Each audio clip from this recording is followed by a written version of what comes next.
Nagsisimula ang Season 3 ng Money Heist sa pamamagitan ng pagpapakita ng isang lalaking nagngangalang Art Ero na nagbibigay ng lecture sa isang komperensya para ikwento ang kanyang karanasan bilang isang bilanggo at saksi sa pinakamalaking nakawan sa kasaysayan na naganap ilang taon na ang nakalipas ay nahuhumaling siya sa tagumpay ng isang grupo ng mga tulisan na pinamumunuan ni isang henyong propesor na walang iba kundi si Sergio. Gayunpaman hindi pa rin alam ng publiko kung saan ang grupo ng propesyonal na magnanakaw ay ipinapalagay ng ilan na sila ay kasalukuyang naninirahan sa pagtakbo at kailangang manirahan sa pagtatago sa katotohanan. Ang mga magnanakaw ngayon ay nag-e-enjoy. Hiwalay ang kanilang buhay sa pera na ninakawan nila bago ang Tokyo nang piliin ni Rio na manirahan sa isang isla na tinatawag na Guna Isla Archipelago. Helsinki at Nairobi ay nagpasya na manirahan sa isa sa mga rehiyon sa Argentina na tinatawag na La Pampa, samantala si Denver Monica ay namuhay ng masaya sa Indonesia. Tokyo na nanirahan sa ang mga isla ng Gunayala ay nagsimulang makaramdam ng pagkabagot at nais na maramdaman muli ang kapaligiran ng mga tao sa gitna ng lungsod, kaya't humingi siya ng pahintulot kay Rio upang makapunta siya sa lungsod ng ilang oras bago sila maghiwalay. Binigyan ni Rio ng isang satellite phone na manatiling konektado sa isa't isa. Pinayuhan niya itong palaging makipag-ugnayan sa kanya at ipaalam sa kanya sa sandaling dumating siya sa lungsod. Pagkarating niya at pananatili ng ilang araw sa sentro ng lungsod, naligaw si Tokyo sa saya ng gulo ng lungsod at nakalimutan para makipag-ugnayan kay Rio. Rio na nakaramdam ng pagkabalisa at pag-aalala ay agad na sinubukang makipag-ugnayan kay Tokyo para masiguradong ayos lang siya. Gayunpaman lingid sa kanilang kaalaman ay nakuha ng mga security intelligence officers ang kanilang mga signal ng komunikasyon ay nagawa nilang matunton ang kinaroroonan ni Tokyo at Rio. Sa maikling panahon si Coronel Prieto na nakatanggap ng balita sa kinaroroonan ni Tokyo at Rio ay agad na pinakilos ang kanyang mga nasasakupan para arestuhin sila, samantala si Tokyo at Rio na nag-uusap pa rin ay hindi namalaya na ang mga nasasakupan ni Coronel Prieto ay kasalukuyang papunta sa kanilang lokasyon. Habang nag-uusap, nakita ni Rio ang ilang mga police patrol boat na umaandar patungo sa isla kung saan siya naroroon. Ay agad niyang binalaan si Tokyo na tumakas hanggat maaari upang maiwasang habulin ng mga pulis. Nang marinig ito ay agad siyang tumakbo palayo mula sa pulis at naghanap ng taguan. Tokyo na maraming karanasan sa pagiging takas ay nagawang makatakas at piniling magtago sa isang gubat sa gitna ng lungsod. Sa kasamaang palad ay hindi nakatakas si Rio na napapaligiran ng mga patrol boat at nagpas siyang tumalikod. Pagkatapos ng Tokyo na iyon nang maalala ang mensahe ng propesor tungkol sa isang emergency na numero na maaari nilang tawagan sa isang kurot, ay nagpasya na i-dial ang numerong iyon sa ilang sandali. Matapos tumawag sa numerong, siya ay kinuha ng isang tao at dinala sa bansang Thailand. Pagdating sa Thailand, Tokyo ay sa wakas nakilala niya ang propesor na pagtanto niyang si Professor ay nakatira kasama si Roquel at ang kanyang pamilya sa Palawan. Sa nakalipas na ilang taon si Tokyo noong una ay nagdududa pa rin at naisip na pagtataksil sila ni Roquel. Sa pagtataksil niya sa pulis na si Roquel ay isa sa mga intelligence commander ng mga Espanyol pulis, ngunit nagpasya siyang sumama sa propesor matapos niyang mahalin ito nang makitang hindi pa rin nagtitiwala si Tokyo sa kanyang propesor na sinusubukang kumbinsihin si Tokyo na ngayon ay nasa kanilang panig si Roquel at hindi magtatraidor sa kanila. Pagkatapos ng tensyon sa pagitan ng Tokyo at nagsimulang humina si Roquel kay Tokyo pagkatapos ay sinabi sa propesor ang tungkol sa pag-aresto kay Rio. Pagkatapos ay ipinaliwanag niya na naramdaman niyang may kakaiba sa pag-aresto kay Rio dahil hanggang ngayon ay wala pang media coverage tungkol sa kanyang narinig na si Roquel ay ipinapalagay na si Rio ay kasalukuyang pinahihirapan ng ilang mga opisyal ng pulisya upang kumuha ng impormasyon mula sa kanya. Propesor na nakaramdam ng galit na ang isa sa kanyang pinakamahusay na miyembro ay hindi patas na inaresto, nagpasya na tipunin ang lahat ng iba pa niyang miyembro at gumawa ng plano para iligtas ang hula ni Rio. Roquel ay napatunayang tama si Ria. Kasalukuyang nakagapos ng mga tanikala na bakal at droga para pahirapan ang buong katawan. Pagkalipas ng ilang araw ay nagawang ipunin ng propesor ang lahat ng kanyang miyembro na sina Denver, Monica, Nairobi at Helsinki. Noong gabing iyon ay sabay silang naghapunan at sinabihan ang isa't isa tungkol sa kani-kanilang mga miyembro.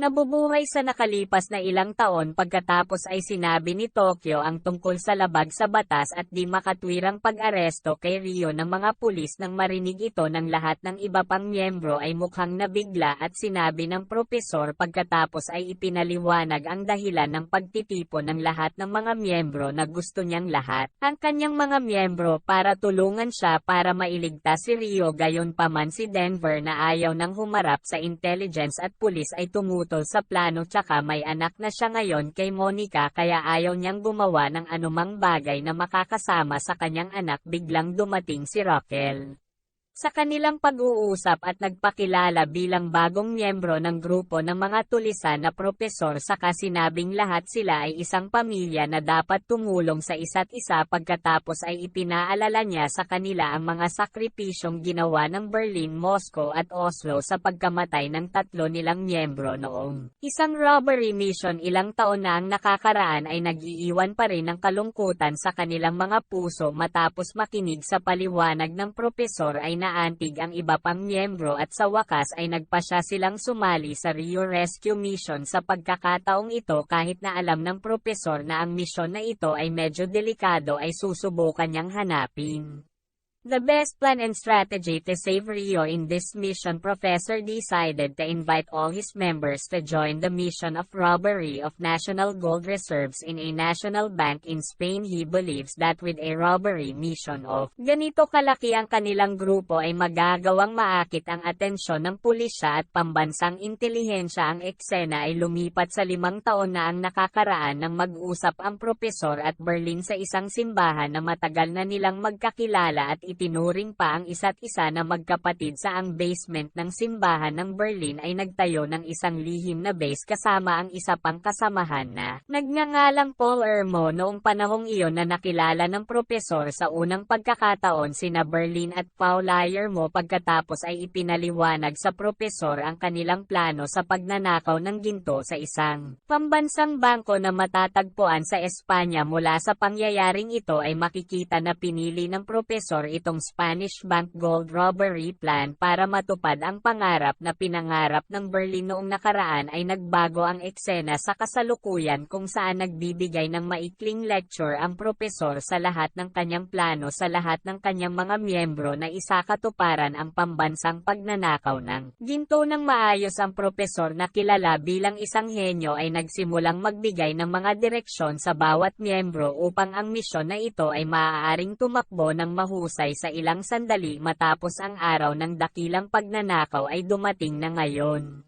Sa araw na iyon, isang higanteng hot air balloon ang lumipad sa sentro ng lungsod at naglabas ng libo-libong perang papel na may kabuoang 140 milyong euros. Ito ay bahagi ng plano ng propesor na lumikha ng kaguluhan sa mga lansangan ng lungsod at dayin ang mga pulis. Sa panahon ng kaguluhan, biglang lumitaw ang propesor sa malaking screen sa gitna ng lungsod at inihayag na si Rio ay hindi patas na inaresto at pinahirapan ng propesor ng pulis na nangangako na lalabanan ang pulisya at aalisin ang hustisya. Na nararapat niyang marinig ito ay ikinainis ng publiko at galit sa mga pulis dahil nilabag nila ang batas at nilabag ang tungkulin ng pulis bilang community protector. Kasabay ni Colonel Prieto na nakakita ng anunsyo ay agad na napagtanto na magkakaroon na naman ng malaking nakawan, kaya nakipag-ugnayan siya sa kanyang mga nasasakupan para mabantayang mabuti ang buong lungsod. Sa kabilang banda, si Palermo na pinadala ng propesor para pamunuan ang kanyang robbery group ay naghahanda ng mga sasakyan at armas kasama ang iba pang miyembro, habang ang mga propesor sa recall ay magsisilbing supervisor na magmo-monitor Lahat ng galaw ng kanilang mga miyembro at nagbibigay ng mga utos mula sa loob ng punong tanggapan. Bukod pa rito, ang posisyon ng hacker na kadalasang pinupuno ni Rio ay napalitan na ngayon ng 65 na hacker sa Islamabad, Pakistan para maarang ang lahat ng komunikasyong ginawa ng mga pulis ng Espanyol matapos makatanggap ng impormasyon mula sa kampo ng militar. Kaagad na inutusan ng propesor ang lahat ng kanyang mga miyembro na lumipat patungo sa pambansang bangko sa ilalim ng pagkukunwari ng isang grupo ng mga pulis militar na nauna nang itinalaga upang bantayan ang pambansang bangko sa kanilang paglalakbay sa Tokyo at sa iba pang mga miyembro. Makita na ang mga Espanyol ay nagsisimula na ngayong hindi sumasang-ayon sa gobyerno at mas suportado ang kanilang grupo ng mga tulisan mula nang ang kanilang grupo ay nagtagumpay na ibunyag ang mga kalupitan ng gobyerno at pang-aabuso sa kapangyarihan. Ang mga Espanyol ay nagsimulang dumamay sa grupo ng mga tulisan sa pamumuno ni Professor Dasin Switches kapag pinag-uusapan ng propesor at ng iba pa ang mga plano para sa pambansang pagnanakaw ng ginto. Ilang taon na ang nakalilipas sa pagbuo ng plano. Noong panahong iyon ay tila nagdududa ang mga propesor kung ang pambansang pagnanakaw ng ginto ng Berlin at Palermo strategy would work. The gold safe in the Spanish National Bank is located 48 meters below ground level. If the safe door detects a touch, automatic na papasok ang safety water sa laman ng safe. Samantalang lahat ng miyembro ng robbery group ay nakarating na sa harap ng ang pambansang bangko ng Espanyol ay nakakuha sila ng access sa bangko dahil sa pagbabalat kayo ng militar at sabotahe ng kanilang isinagawang komunikasyong militar. Bago pumasok sa gusali ng bangko, ang lahat ng miyembro ay nagtakda ng ilang time bomb sa pangunahing pinto sa lugar sa paligid ng gusali. Pagkatapos makapasok ang lahat ng miyembro sa gusali Palermo, saka pinasabog ang lahat ng bomba para i-activate ang sistema ng seguridad ng gusali ng bangko at lahat ng pinto ay automatikong maisalok. Hindi nagtagal matapos italaga ang Tokyo at Nairobi na i-hostage ang gobernador ng bangko kahit na binabantayan siya ng maraming ang mga opisyal ng seguridad na sina Tokyo at Nairobi ay maaari pa rin siyang hulihin at hawakan gamit ang matalinong taktika ni Tokyo, habang si Palomo at iba pang miyembro ay tinipon ang lahat ng mga customer at empleyado ng bangko sa pangunahing bulwagan. Noong una ay akala nila sila ay inilikas ng mga opisyal ng militar na itinalaga ng gobyerno. Gayunpaman, nang si Palermo at iba pang mga miyembro ay nagsimulang magbunyag ng kanilang mga disguise at ipakita ang kanilang mga identity jacket bilang mga magnanakaw, ang lahat ng mga customer at empleyado ng bangko ay nagsimulang matakot at agad na sinubukang protektahan ang kanilang sarili. Tokyo at Nairobi na nagawang talunin ng ilang ang mga security officer at hawak ang bank governor hostage, ay pinilit ang mga natitirang gwardya ng gobernador na umatras at hinayaan silang sumama sa gobernador. Ngunit nang dumating si Tokyo, Nairobi at ang bank governor sa elevator, ang gobernador ay biglang nagrebelde at kumawala sa pagkakahawak ni Tokyo. Dahil dito ay nabigo ang Tokyo at Nairobi na dalhin ang bank governor at napalibutan sila ng ilan pang gwardya ng gobernador. Buti na lang dumating sina Helsinki at Palermo para tulungan silang makatakas mula sa mga gwardya sa shootout sa pagitan ng mga magnanakaw. At hindi naiwasan ang mga gwardya ng bank governor, bagamat sa wakas ay nanalo ang mga tulisan laban sa ilang gwardya ng gobernador. Kinailangan ni Palermo na magdusa ng malubhang pinsala sa kanyang mata matapos makuha ang lahat ng bangko. Ang mga gwardya ng gobernador, ang iba pang mga tulisan ay agad na lumikas kay Palermo at nagbigay ng tulong na medikal sa kanya. Dahil sa dami ng bubog na pumasok sa mata ni Palermo ay wala siyang makita, kaya dapat agad na alisin ni Monica at Tokyo ang lahat ng basag na salamin sa poly o mosaic, kaya na maaaring gamutin ang kanyang mata. Samantala si Nairobi at ilang iba pang miyembro ay nakatalaga upang tapusin ang pinakamahalagang misyon na buksan ang gold vault sa ilalim ng lupa ng bangko. Upang makamit ang misyon na ito ay tutulungan si Nairobi ng isang lalaking nagngangalang Bogota, isang miyembro ng bagong robbery group. Pagkatapos ay dinala niya ang ilang miyembro ng kanyang kanyang mga nasasakupan na may karanasan sa pagbubukas ng mga ligtas na pinto na may mataas na antas ng seguridad. Sa kabilang banda, isang lalaki na nagngangalang Colonel Tamil ang dumating sa tent ng pulisya sa harap ng gusali ng bangko upang manguna sa investigasyon ng National Bank robbery na ito ay dahil deactivated na si Colonel Prieto na dating commander of the investigation habang ang police investigation inspector na dating pinunan ni Roquel ay pinalitan na ng isang buntis na nagngangalang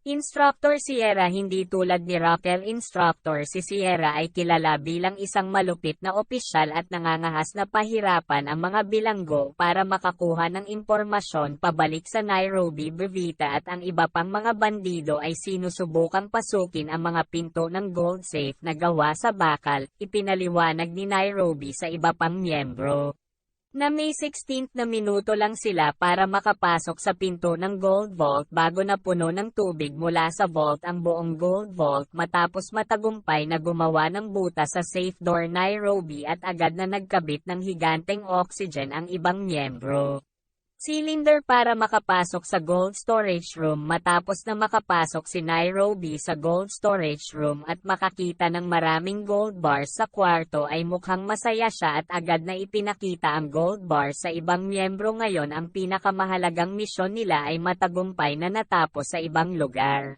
Si Colonel Tomio na nagsuri sa mga nakawa ng mga grupo ng mga propesor ilang taon na ang nakalilipas ay lubos na masinsinan at maingat. Pagkatapos ay inutusan niya ang lahat ng mga miyembro ng pulisya sa punong tanggapan na kunin ang lahat ng kanilang mga cellphone upang ang kanilang mga komunikasyon ay hindi hinarang ng mga propesor na hacker team. Pagkatapos nito ay hiniling niya sa mga miyembro ng Police Special Forces na bantayan ang gusali ng bangko dahil ang pinto ng bangko ay automatikong magbubukas pagkatapos ng isang oras ng pagsasara ng mga espesyal na puwersa ay gagamitin ang pagkakataong ito upang pasukin ang gusali ng bangko at salakayin ang lahat ng mga magnanakaw sa kasabay nito. Inutusan ng propesor ang lahat ng iba pang miyembro na maghanda dahil sisimulan niyang makipag-ugnayan sa pulisya para sa negosasyon. Sa negosasyong ito medyo mahirap hikayatin ang pulisya na makipagtulungan sa propesor dahil koronel. Hindi si Temio ang investigation commander ang tipo ng tao na madaling matakot tulad ng ipinaliwanag ni Colonel Prieto. Colonel Tomio kay Professor na napakaraming obserbasyon niya sa mga pattern at taktika ng robbery na ginawa ng grupo ng mga propesor noong mga nakaraang taon na hindi siya madaling matakot sa mga banta ng mga propesor. Sa ilang sandali matapos imbitahan si Art Ero ng pulisya na tumulong sa pagbibigay ng impormasyon tungkol sa bawat miyembro ng grupo ng robbery na mas tututukan ni Colonel Tamia ang pag-target sa punong ehekutibo ng grupo. Si Palermo Art Ero na wala naman talagang alam tungkol sa mga miyembro ng robbery group ay nag-assume lang sa pagsasabing ang pinuno na pumalit kay Berlin sa pagkakataong ito ay si Denver. Sabay hostage sina Palermo at Nairobi at pinipilit ang bank governor na magbukas ng sikretong pinto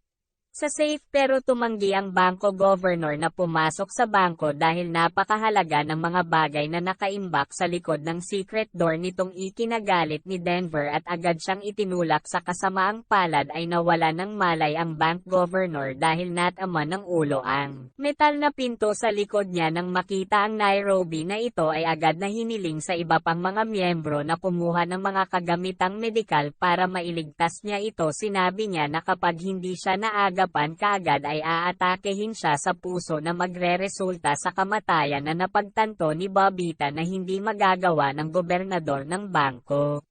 Upang tulungang buksan ang sikretong pinto ay nagpa siya sa wakas na pasabugin ang sikretong pinto gamit ang kanyang mga lutong bahay na pampasabog. Matapos matagumpay na buksan ang sikretong pinto ay naglabas siya ng ilang pulang melita na tila mas mahalaga kaysa sa ginto sa safe.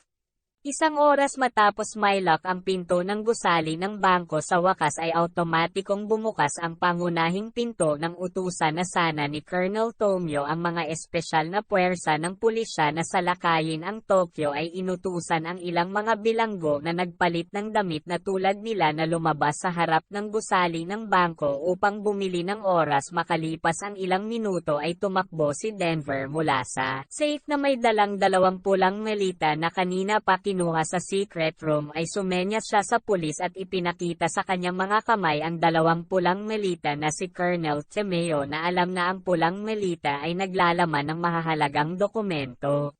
Na pag-aari ng Estado ay agad na nag-utos sa mga espesyal na puwersa ng pulisya na umatras kung ang dokumento ay malik at kumalat ito ay nanganganib na mag-trigger ng digmaan sa pagitan ng mga bansa. Nagpasya si Colonel Tomio na itigil ang kanyang pag-atake sa mga espesyal na puwersa na kumbinsido na ang gobyerno ay magagalit kung ang mga lihim ng Estado ay nalik. Nang marinig ito ng propesor na sina Sergio at Roquel ay natuwa sila na naging maayos ang kanilang plano sa ibang lugar. Inimbitahan ni Coronel Tamayo ang ilang opisyal ng gobyerno na talakayin ang mga dokumento ng Estado sa pulang melita at subukang humanap ng solusyon. Mula sa mga resulta ng diskusyon ay napagpasyahan nilang mas pagtuunan ng pansin ang paghahanap sa kinaroroonan ng propesor at Roquel upang mabantaan nila ang grupo ng mga tulisan sa loob ng gusali ng bangko. Ilang sandali lamang matapos ang instructor na si Sierra na dati ay nasa ibang bansa ay dumating na ngayon sa Espanya at nagpasyang pumunta sa ang police headquarters na pinamamahalaan ni Colonel Tomio. Professor at Roquel ay lubos na naaliw at masaya dahil ang pagdating ni Instructor Sierra sa Espanya ay nangangahulugan na si Rio ay nakarating din sa Espanya sa panahon ng pagsisikap ni Colonel Tomio na mahanap ang kinaroroonan ng propesor. Sa recall na nasasakupan ni Colonel Tomio na nagngangalang Angel ay nagulat na may nakita siyang kaina-hinalang senyales na malamang ay nanggaling sa signal ng telepono ng propesor. Pagkarinig na inutusan siya ni Colonel Tomio na pumunta sa direksyon kung saan nanggagaling ang signal. Hindi nagtagal matapos muling makipag-ugnayan ang propesor sa pulis na ipagpatuloy ang negosasyon, ngunit ang sumagot sa kanyang tawag ay hindi si Colonel Temeo ngunit ang instructor na Sierra ay sinagot ang tawag at tinawag si Roquel na makipag-usap. Kasama niya pala ay binabalak niyang takutin si Roquel sa pagsasabing alam na niya ang kinaroroonan ng kanyang mag-ina. Nang marinig ang sinabi ni Roquel na nabigla at nagsimulang mag-alala sa kalagayan ng kanyang pinakamamahal na pamilya, ang pananakot ay nagawa niyang takutin si Roquel. Pagkatapos ay pinagalitan niya propesor at binalaan siya tungkol sa pagiging tuso at kalupitan ni Instructor Sierra. Kinuha niya ang banta ni Instructor Sierra na maging seryoso. Pagkatapos sumali si Instructor Sierra sa operasyon ni Colonel Tomio, nagbigay siya ng maraming makikinang na ideya na makakatulong sa paggawa ng ang proseso ng negosasyon ay mas madali at mas epektibo. Kaya niyang lutesin ang problema ng mga dokumento ng Estado na ngayon ay ninakaw ng mga grupo ng magnanakaw sa pamamagitan ng pagmumungkahi na ang gobyerno ay magbigay ng maling impormasyon tungkol sa mga dokumento ng Estado sa paraang hindi maniniwala ang publiko sa lahat ng mga lihim na dokumento ng Estado na magiging ikinalat ng grupong magnanakaw. Sa pagkakaalam ng propesor na ito ay agad na nakipag-ugnayan sa Palermo para maghanda kasama ang iba pang miyembro dahil sigurado siyang magpapadala si Colonel Tamayo ng mga espesyal na puwersa para sa pilitang pasukin ang gusali ng bangko. On the way to the city center, Professor decided to swerve and take a different route because he suspected a sedan na matagal nang sumusunod sa kanya, pero sadly it ended to got his gulong stud in the putik and his radio antenna fall out of the sasakyan. Nang pilit niyang itulak ang kanyang sasakyan para makalabas sa putik na palanggana nang biglang may sumulpot na mga lokal na residente at lumapit sa kanya. Ang mga residente na nakakita ng mukha ng mga propesor ay agad siyang nakilala bilang pinuno ng grupo ng mga tulisan na kasalukuyang viral sa media. Buti na lang at handang tumulong ang residente sa propesor na itulak ang kanyang sasakyan na natigil sa putik. Ng mga sandaling iyon ay nakita ni Professor ang isang police patrol car na umaandar patungo sa kanyang sasakyan na propesor at agad na sumakay si Roquel sa kotse at nagtago sa isang lihim na silid sa trunk ng sasakyan. Pagdating doon, sinuri ng pulis ang sasakyan ng propesor dahil nakita niya ang kaina-hinalang kilos ng mga residente. Buti na lang napaniwala ng isa sa mga residente doon ang pulis na ang sasakyan ay kotse ng pamilya niya. Agad na pinaniwalaan ng pulis At sa halip ay tinulungan ang mga residente na hilahin ang kotse ni Propesor mula sa putikan matapos umalis ang pulis na si Professor at agad na bumaba si Raquel sa kotse at nagpasalamat sa mga residente sa pamamagitan ng pagbibigay sa kanila ng pera matapos malaman na ang mga pulis ay nagsisimula ng maghinala ang van ni Propesor na si Raquel ay nagmumungkahi na sila ay palitan ang kanilang sasakyan kasama ang isa pa habang tinipon ni Palermo ang lahat ng miyembro ng mga tulisan para sa isang maikling pagpupulong pagkatapos ay sinabi niya sa lahat ng miyembro na maghanda para sa pag-atake mula sa mga espesyal na puwersa ng pulisya na malapit nang ipadala ni Coronel Tamia sa kanya.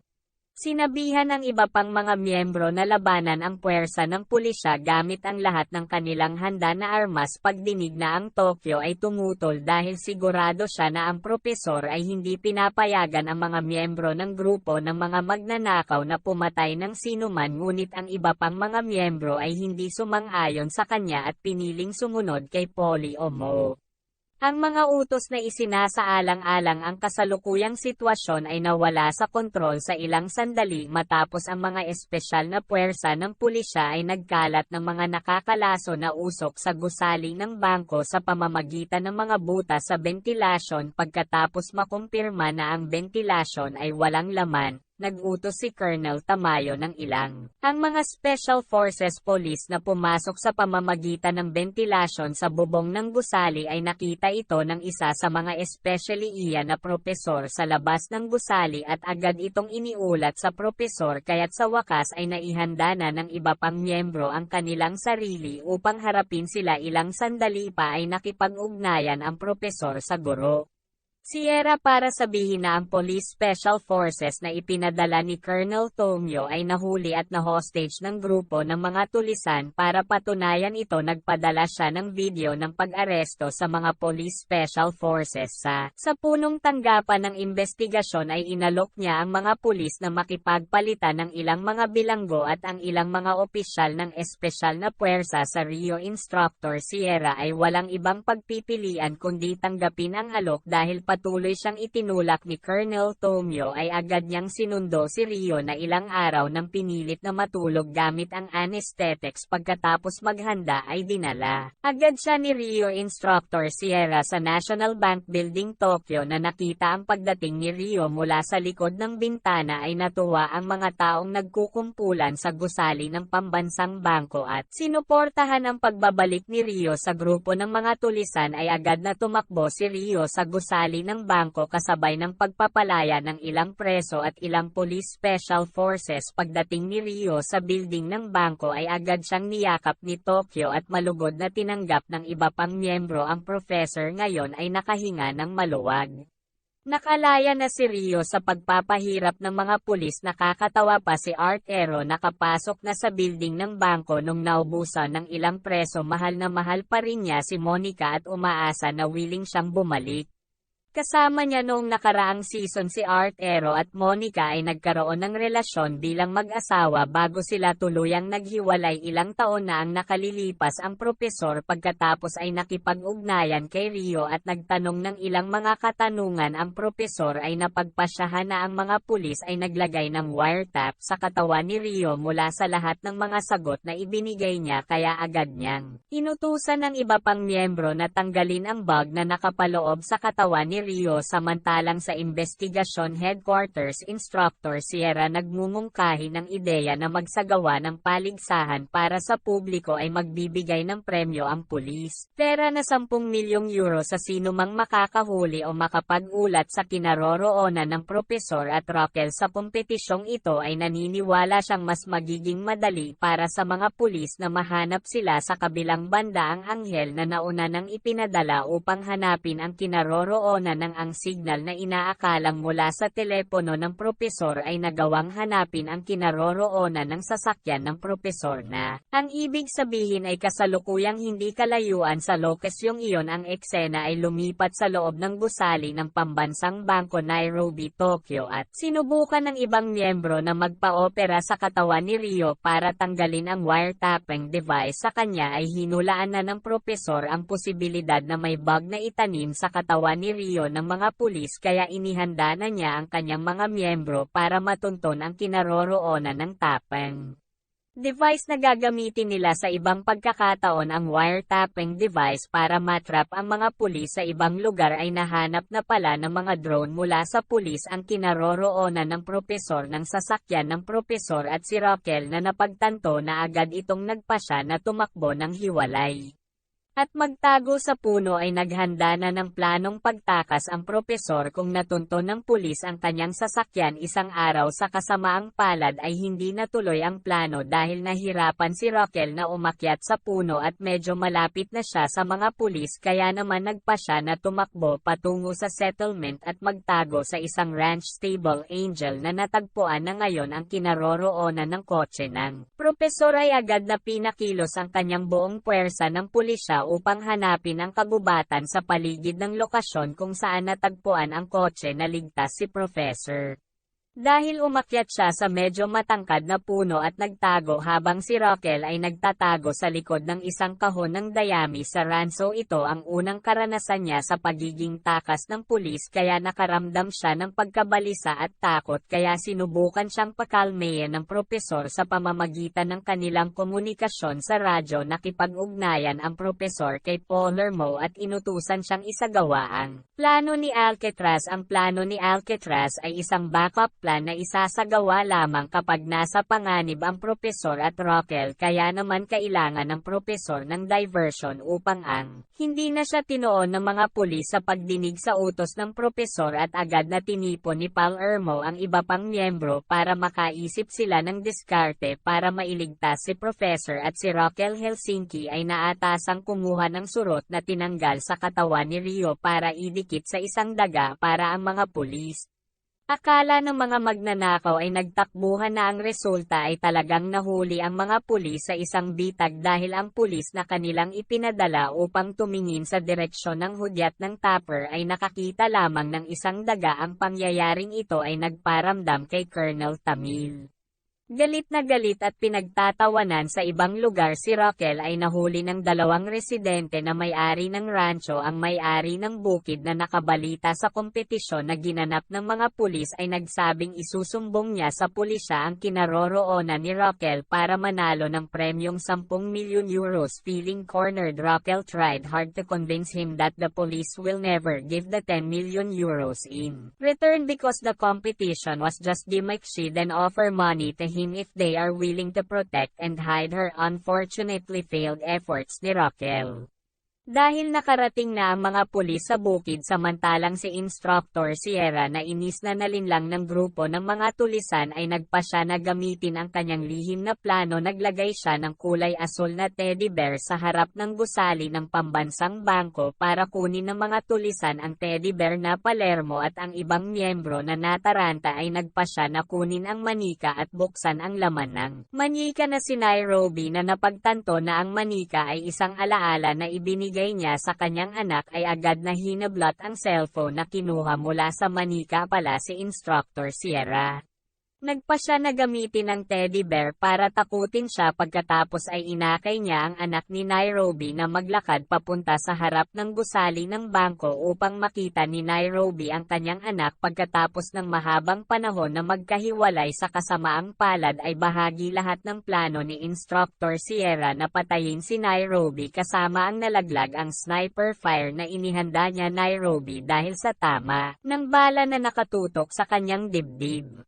Police force na nagawa nilang hanapin ang kinaroroonan ni Roquel. Ang propesor na nakakaalam nito ay agad na lumabas sa pinagtataguan at tumakbo papunta sa kinaroroonan ni Roquel upang iligtas ito kasabay ng pagtutok ng mga pulis ng baril kay Roquel at pananakot sa kanya na sabihin kung nasaan si Professor. Seryo si Roquel, sino ba naman ang ayaw ipagkanulo ang kanyang nobyo, ay nagpatuloy sa pagsasabing hindi niya alam ang mga propesor kung nasaan ang propesor. Nang malapit na ang propesor sa kulungan ng ranso ay nakarinig siya ng putok ng baril ng ilang beses. Nang marinig niya ito agad siyang natamba. Dahil akala niya ay napatay na ng mga pulis si Roquel ang mahal niya sa ibang lugar, inutusan ni Poyermo ang iba pang miyembro na maghanda kasama ang lahat ng mabibigat na armas para labanan ang mga special forces na ipinadala ni Colonel Tomio. Tokyo ay mabilis na kumuha ng bazooka at itinutok ito sa isang tank car na minamaneho ni Special Forces. Ngayon ang grupo ng mga tulisan ay wala nang pakialam sa buhay ng mga pulis dahil nang ahas silang saktan si Nairobi. Ang pagsabog mula sa bazooka ay agad na ikinamatay ng karamihan sa mga miyembro ng Special Forces. Ang insidenteng ito ay ikinagulat ni Colonel Tomio dahil hindi niya inaasahan na isang grupo ng mga magnanakaw ang maglalakas loob na gawin na ito ay talagang hindi isang madaling bagay para sa propesor at lahat ng miyembro ng robbery group dahil nilabag nila ang isang mahalagang alituntunin na sila mismo ang lumikha. Ito ay bawal pumatay ng sinuman. Ang season na ito ay nagtatapos sa pamamagitan ng pagpapakita kay Roquel na buhay pa at dinala ng mga pulis sa isang patrol car. Bahagi lahat ito ng plano ni Instructor Sierra na pahirapan ang propesor. Kung isasaalang-alang na si Roquel ang mahal niya ay ginamit ni Instructor Sierra ang parehong paraan. Professor used to make false threats. Then what Professor Sergio plan to do next? Nasasagutin lahat sa susunod na Money Heist Season Series. Ang moral na matutunan this time is it teach us a lot about negotiation strategies and clever ways to deal sa panahon ng krisis. Bukod pa sa lahat ng itinuturo ng seryeng ito tungkol sa mutual trust at loyalty na napakalapit sa mga miyembro nito sa kasong ito, ay ipinaalala natin kung paanong ang kapangyarihang taglay ng mga alagad ng batas ay maaaring abusado ng basta-basta para lamang makamit ang kanilang mga personal na layunin. Maraming salamat po sa panonood.